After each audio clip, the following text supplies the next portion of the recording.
Assalamualaikum warahmatullahi wabarakatuh. Alhamdulillahilladzi hadana islam wa ikhtara lana khairal anam Muhammadin alaihi salatu wassalam. Amma ba'd. Kembali rasa syukur kita haturkan kepada Allah Subhanahu wa taala atas limpahan nikmat dan karunia yang masih terus Allah berikan kepada kita semua, termasuk kesempatan yang Allah berikan di 10 hari pertama bulan Dzulhijjah. Yang pada hari ini kita masih berada di 10 hari pertama bulan Dzulhijjah. Tentu penyebutan ini dengan maksud untuk mengingatkan kita bahwa 10 hari pertama bulan Dzulhijjah adalah hari yang istimewa, hari yang mulia, yang tidak boleh kita lewatkan begitu saja.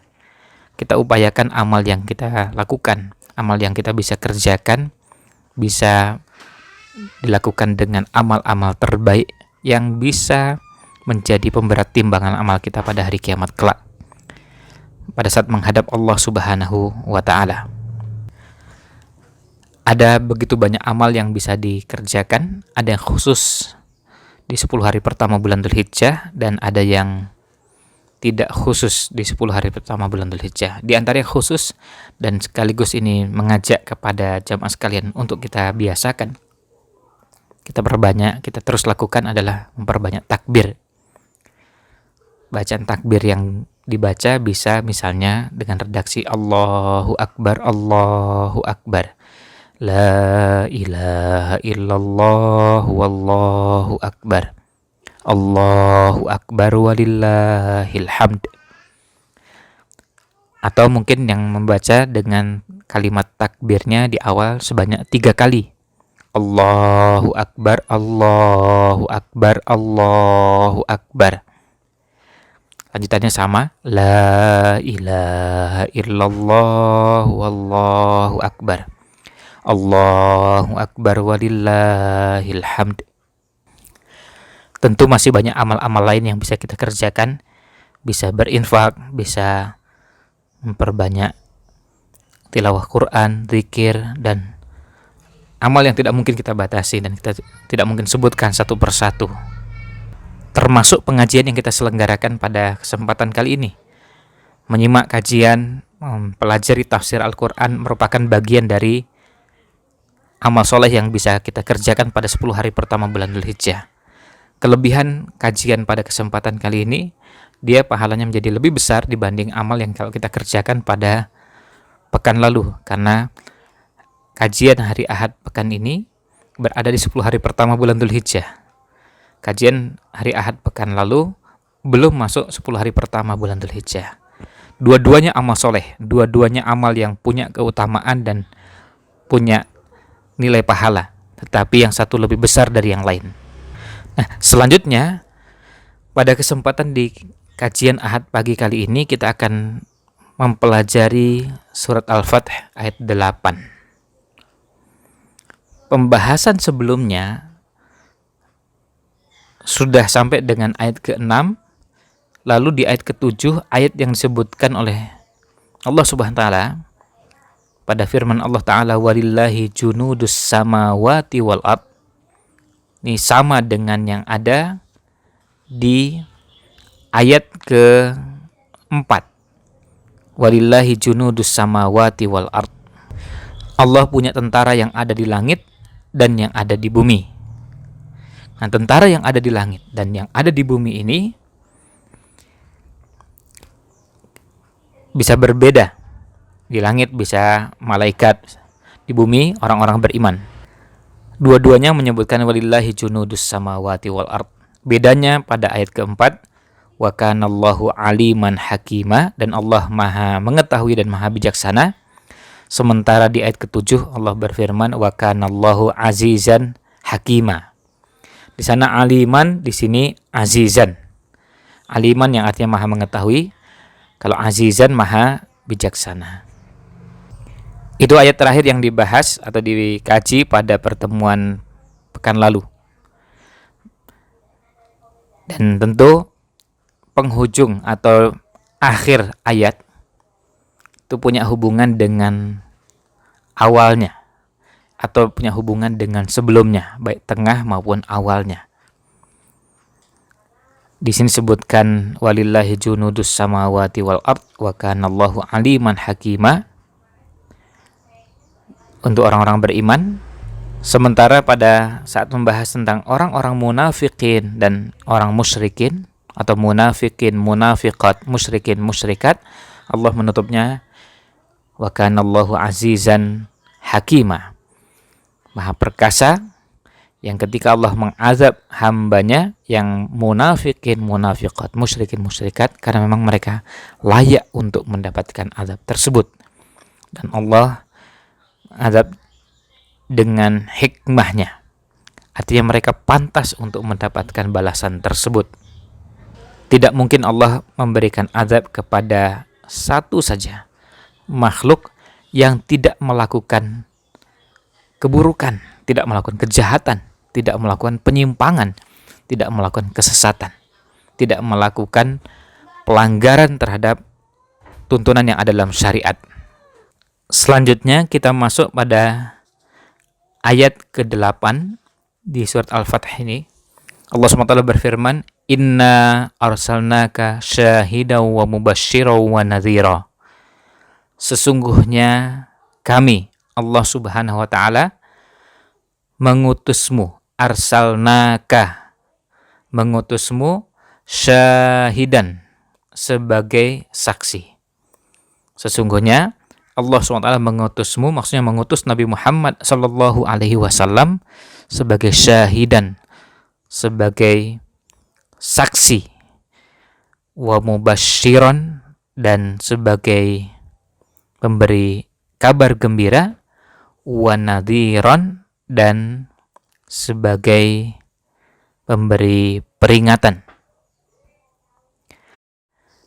Kita lihat dalam ayat ini Allah SWT menegaskan bahwa sesungguhnya Allah SWT mengutus Rasulnya Nabi Muhammad Sallallahu Alaihi Wasallam. Inna arsalnaka, sesungguhnya kami, Allah SWT yang mengutus Nabi Muhammad Sallallahu Alaihi Wasallam. Itulah yang kemudian kita kenal dengan istilah Rasul, yang bermakna utusan, artinya utusan Allah Subhanahu Wa Taala. Tentu kalau bicara tentang utusan atau proses pengutusan, berarti ada yang mengutus, ada yang diutus, kemudian ada syariat atau ada ajaran, ada sesuatu yang dibawa oleh utusan tersebut dari yang mengutus. Sementara kita adalah orang-orang yang berada pada posisi siap untuk menerima apa yang dibawa oleh utusan tersebut.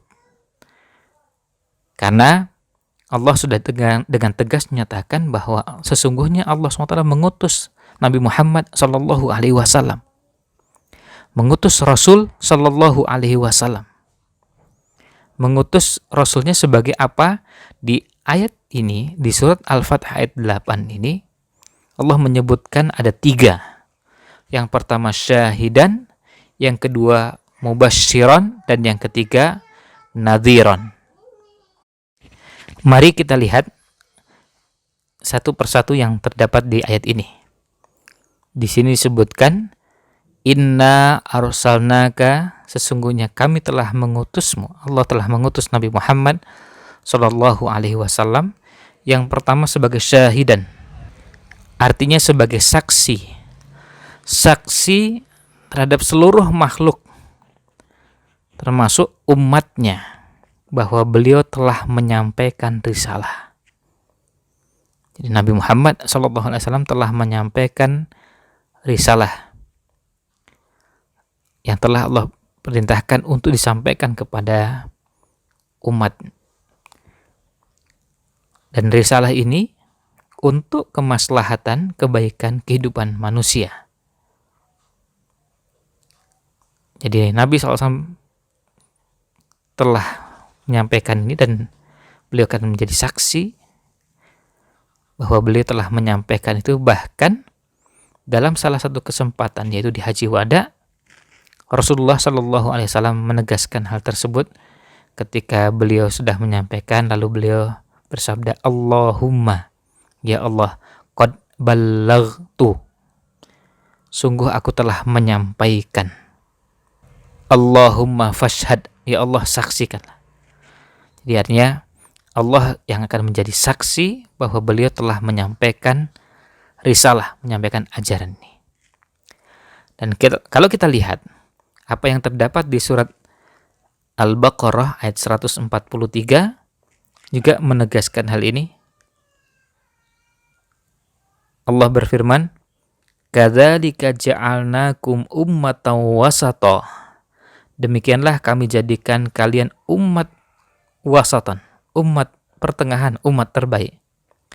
Litakunu syuhada'a 'alan nas. Agar kalian menjadi saksi atas umat manusia. Wa yakunar rasulu 'alaikum syahida.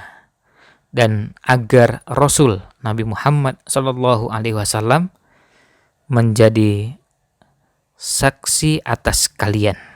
Wa yakunar rasulu 'alaikum syahida. Dan agar Rasul Nabi Muhammad sallallahu alaihi wasallam menjadi saksi atas kalian.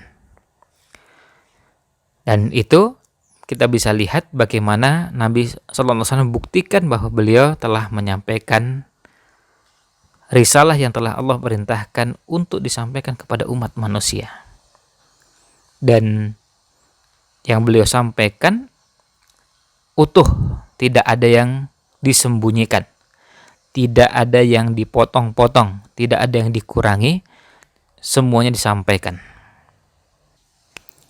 Yang kedua, wa mubasysyiron, dan memberi kabar gembira bahwa Nabi Shallallahu Alaihi Wasallam ditugaskan oleh Allah SWT untuk menyampaikan kabar gembira kepada umat manusia bahwa kelak jika mereka mengikuti, jika mereka tunduk dan patuh pada risalah yang dibawa oleh Nabi Shallallahu Alaihi Wasallam, mengikuti, mentaati risalah tersebut, maka janji yang berisi kebaikan yang wujudnya adalah surga akan menanti orang-orang yang taat.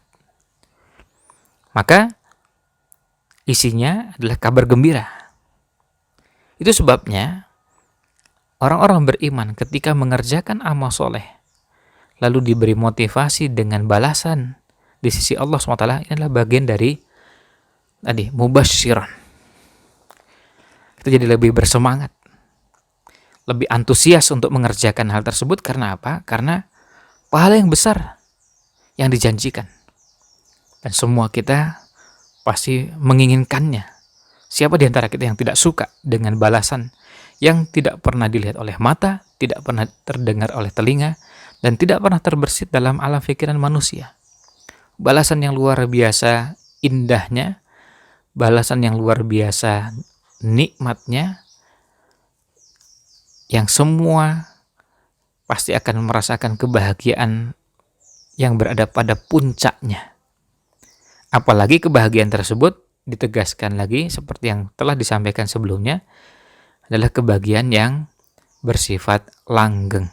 Artinya bukan cuma sebentar. Sekarang kalau ada orang mendapatkan kebahagiaan atau kegembiraan tapi durasinya sebentar, ya kita berikan kesempatan setengah jam, silakan menikmati fasilitas yang ada, kenikmatan yang ada. Orang sudah merasa gembira luar biasa. Kalau orang mendapatkan kenikmatan tersebut dalam durasi yang meskipun cuma sebentar, merasa kegembiraan yang luar biasa, apalagi kalau berlangsung bukan 1 jam 2 jam, bukan sehari 2 hari, bukan 1 pekan 2 pekan, bukan 1 bulan 2 bulan, dan bukan 1 tahun 2 tahun. Maka kebahagiaannya menjadi kebahagiaan yang berada pada puncaknya. Nah, inilah isi dari wa mubasysyiran tadi. Jadi yang pertama syahidan, sebagai saksi. Yang kedua wa mubasysyiran, sebagai memberi kabar gembira bagi orang-orang yang taat bahwa mereka akan mendapatkan surga. Selanjutnya yang ketiga adalah wa nadhiron. Jadi setelah Inna arsalnaka, yang pertama syahidan, yang kedua wa mubasyiran, yang ketiga wa nadhiran. Jadi yang pertama sebagai saksi, yang kedua sebagai pemberi kabar gembira untuk orang-orang yang taat, dan yang ketiga wa nadhiran sebagai pemberi peringatan untuk orang-orang yang tidak taat. Nah, mubasyiran wa nadhiran ini berkebalikan. Maka dari sisi balaghahnya ini diistilahkan dengan tibaq. To, ba, alif, qaf. Tibaq. Tibaq itu artinya ini berkebalikan. Yang satu mubasyiran, yang satu nadhiran. Yang satu pemberi kabar gembira, yang satu lagi pemberi peringatan. Ini terkait dengan tiga hal yang menjadi inti yang disampaikan di ayat ke-8 ini, bahwa Nabi SAW diutus dengan tugas tersebut. Syahidan, mubasyiran, lalu nadhiran. Nah, kemudian yang ketiga ini, wa nadhiran, memberi peringatan. Maksudnya memberi peringatan, memberi ancaman kepada orang-orang yang tidak taat, pada orang-orang yang membangkang, yang mereka tidak mau tunduk kepada risalah yang dibawa oleh Rasul. Artinya mereka membangkang bukan kepada Rasulnya, artinya mereka membangkang kepada Allah Subhanahu wa Ta'ala. Karena Rasul ditugaskan untuk menyampaikan. Ketika Rasul sudah ditugaskan menyampaikan dan sudah menunaikan tugasnya, menyampaikan sebagaimana yang seharusnya disampaikan, dan itu disampaikan dengan utuh, lalu ada yang tidak taat, sebenarnya bukan tidak taat kepada utusan, berarti hakikatnya adalah tidak taat kepada Allah Subhanahu wa Ta'ala. Ketika Rasul SAW perintahkan kepada umat manusia untuk bertauhid, beribadah hanya kepada Allah, tugasnya Rasul adalah menyampaikan. Bahkan kalau kita lihat dalam sirah nabawiyah, bagaimana kesungguhan Nabi SAW menyampaikan ajaran agama ini sampai dengan semua resiko yang ada beliau hadapi, sampai kalau perlu harus mengorbankan nyawa, sampai terancam. Bukan cuma berkurang sedikit hartanya, berkurang sedikit kesehatannya, berkurang sedikit ini dan sedikit itu, bukan. Tapi sampai nyawanya akan dibunuh. Ini menunjukkan kepada kita bahwa beliau betul-betul menyampaikan dan menunaikan tugas ini dengan sebaik-baiknya.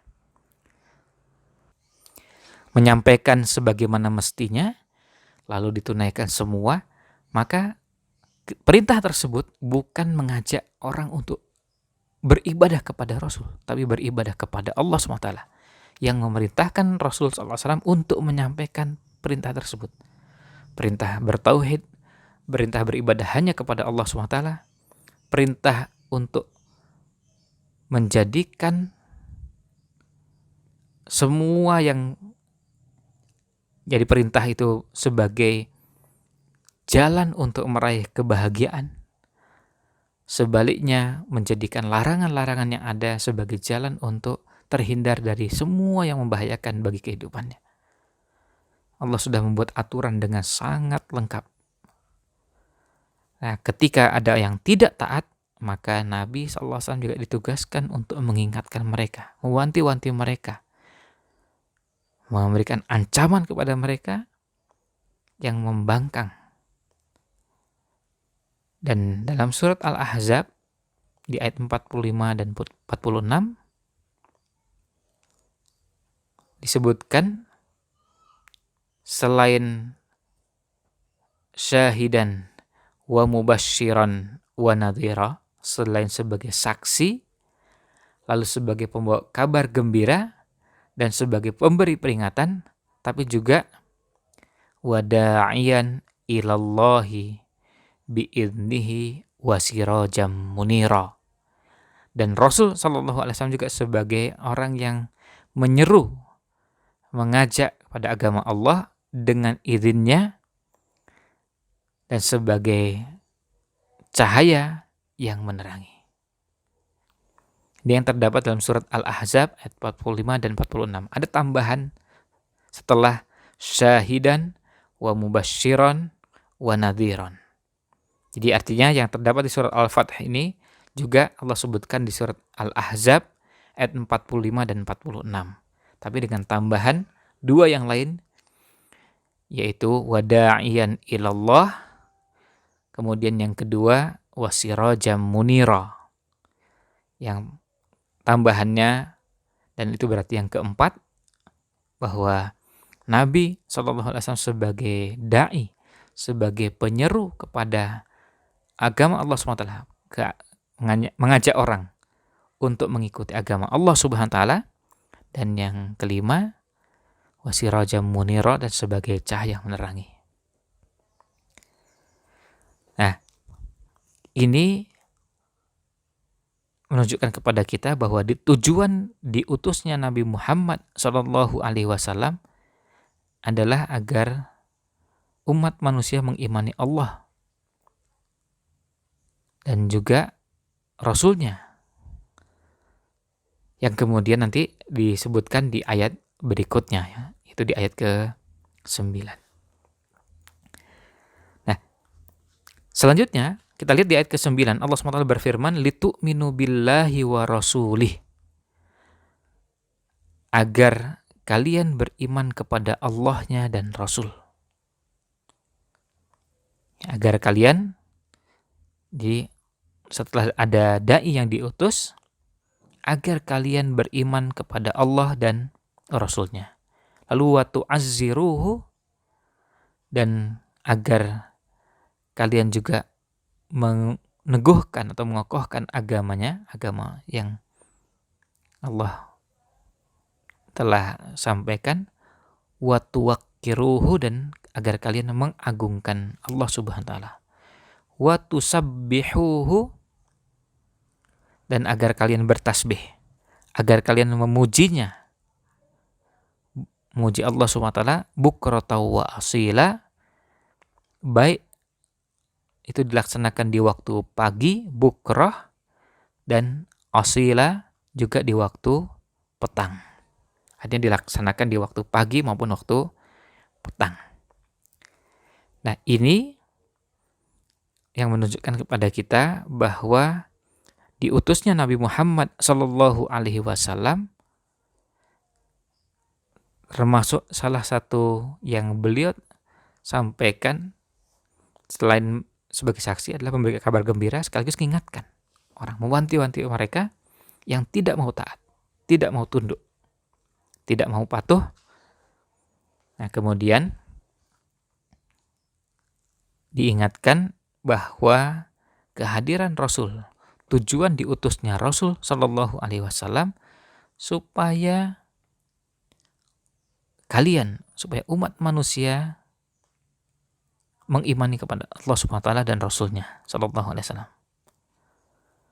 Lalu menguatkan, mendukung, menolong, membela agama Allah, membela Rasulnya, mengagungkan Allah Subhanahu wa taala, bertasbih, menyucikan Allah Subhanahu wa taala di waktu pagi dan petang. Artinya di setiap waktu, termasuk adalah di sini mensucikan Allah SWT berarti maknanya juga menghadapi orang-orang yang berupaya untuk melakukan pelecehan. Karena ketika kita diperintahkan untuk mengagungkan Allah, lalu ada yang melecehkan, berarti kita berupaya melakukan pembelaan atas perbuatan mereka-mereka yang hendak merendahkan. Kita hendak mengagungkan, lalu mereka merendahkan, maka mau tidak mau akan ada benturan yang itu dilakukan oleh orang-orang yang memicu hal tersebut terjadi. Hanya kita berusaha untuk mengagungkan Allah SWT, lalu mereka melakukan pelecehan. Mau tidak mau kita akan melakukan pembelaan. Karena itu bagian dari tugas kita kepada Allah SWT. Kewajiban kita kepada Allah SWT. Kita mengagungkan Allah, mengagungkan agamanya, mengagungkan Rasulnya, menghormati Rasul SAW, mengagungkan kitab sucinya.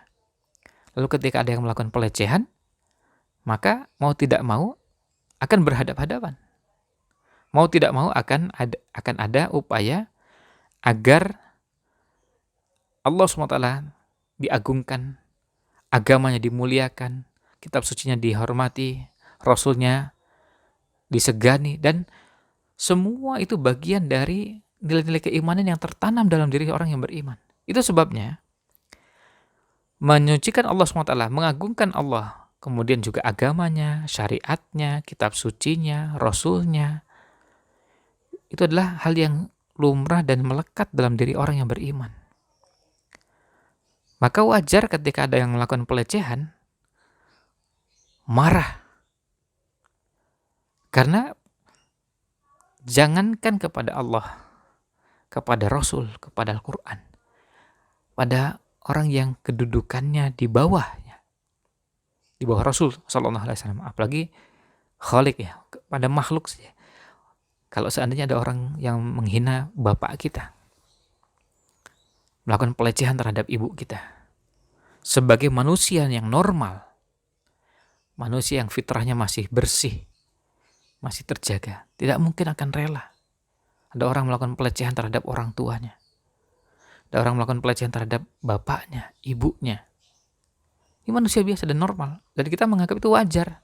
Kalau ada orang melakukan pelecehan, penghinaan terhadap orang tua, lalu kemudian sang anak marah, tersinggung, sakit hati, dan seterusnya, itu satu hal yang dianggap lumrah karena memang yang normal begitu. Malah justru dianggap aneh kalau ketika seorang anak membiarkan pelecehan terjadi pada ayahnya, pada ibunya, padahal itu tidak ada pada ayah dan ibunya. Kalaupun ada, dia akan keberatan pelecehan itu terjadi, apalagi dilakukan dengan cara yang betul-betul mengandung unsur penghinaan. Sementara, hanya ini kita bayangkan, ini pada makhluk yang punya cacat, punya aib, punya kelemahan, seperti bapak dan ibu kita, manusia biasa. Kalau itu terjadi pada Rasul, seharusnya kemarahan kita lebih. Kalau itu terjadi pada Quran, seharusnya kemarahan kita lebih. Apalagi kalau ada pelecehan terhadap Allah SWT, maka kemarahan kita seharusnya lebih. Oleh karena itu, wajar kalau kemarahan itu membuncah dalam berbagai bentuknya. Ada yang melakukan penghinaan terhadap agama ini di media sosial. Dia tidak bisa berbuat apa-apa, karena dianggap bahwa perlawanannya juga tidak cukup berarti. Tetapi dia punya doa yang dia panjatkan pada orang-orang yang melakukan penghinaan tersebut. Ya Allah, laknatlah orang-orang tersebut. Laknatlah orang-orang yang melakukan penghinaan terhadap agama ini, terhadap Rasulnya, terhadap Al-Quran. Dan binasakanlah, dan jangan kau wafatkan diri ini sebelum umat manusia di tanah air ini melihat mereka-mereka yang terlibat dalam penghinaan tersebut. Allah hinakan, termasuk juga orang-orang yang berada di belakang mereka. Allah hinakan dan Allah pertontonkan mereka. Nah, doa-doa seperti ini yang mungkin sempat muncul di media sosial, itu adalah ungkapan yang kita anggap wajar sebagai bentuk kemarahan, tetapi dilakukan dengan cara berdoa minta kepada Allah. Karena ungkapan kemarahan bisa bentuknya macam-macam. Bisa caci maki, mengeluarkan sumpah serapah, bisa melakukan perbuatan dalam bentuk kekerasan, bisa macam-macam. Karena kemampuan orang pada saat mengendalikan kemarahannya berbeda-beda. Tetapi marahnya benar. Sama seperti kalau kita melihat ada seorang anak marah, bapaknya dipermalukan. Tapi caranya melayani itu bisa bermacam-macam. Ada yang sedikit bicara, banyak bekerja, langsung dia sikat. Tapi ada juga yang melakukan perlawanan dengan lisannya dan seterusnya. Nah, ini yang ada pada ayat ke-8 dan 9. Mudah-mudahan ulasan di dua ayat ini menjadi renungan bagi kita semua, dan mudah-mudahan ada nilai iman yang bisa tertanam dalam diri kita.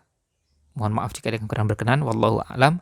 Wassalamualaikum ala nabiyina Muhammad wa ala alihi wa sahbihi ajmain. Wassalamualaikum warahmatullahi wabarakatuh.